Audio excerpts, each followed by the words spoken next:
এক ধনী ব্যক্তি তার বাড়ির সামনে ঠান্ডায় কাঁপতে থাকা এক বৃদ্ধকে দেখতে পেলেন। ধনী ব্যক্তিটি নিচে নেমে বৃদ্ধকে জিজ্ঞেস করলেন, এত ঠান্ডায় আপনি বাহিরে আছেন কেন? আপনার গায়ে শীতের পোশাক কোথায়? বৃদ্ধ জবাব দিলেন, আমি গরিব, অসহায়, আমার কোনো গরম কাপড় নেই, কিন্তু এতেই আমি নিজেকে মানিয়ে নিয়েছি। ধনী ব্যক্তিটি অবাক হয়ে বললেন, আপনি একটু অপেক্ষা করুন, আমি আপনার জন্য গরম কাপড় নিয়ে আসছি। এরপর তিনি তার বাড়িতে ঢুকে এতটাই ব্যস্ত হয়ে পড়লেন যে বৃদ্ধের কথা বেমালুম ভুলে গেলেন। সকালে ঘুম থেকে উঠে রাতের ঘটনা মনে পড়তেই দ্রুত ঘর থেকে বেরিয়ে এলেন তিনি। কিন্তু ততক্ষণে বৃদ্ধ আর বেঁচে নেই। ঠান্ডায় জমে গিয়ে রাতেই মারা যান তিনি।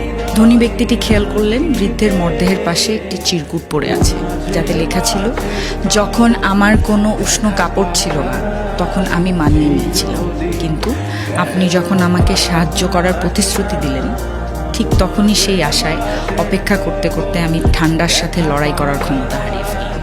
এখন এই ঘটনা থেকে আমাদের সকলের জন্য শিক্ষা হলো, মিথ্যা প্রতিশ্রুতি মানুষের হৃদয়কে রক্তাক্ত করে ফেলে, মনোবল ধ্বংস করে দেয়। তাই কাউকে প্রতিশ্রুতি দেওয়ার আগে ভালোভাবে চিন্তা করুন আপনি সেটা রক্ষা করতে পারবেন কিনা।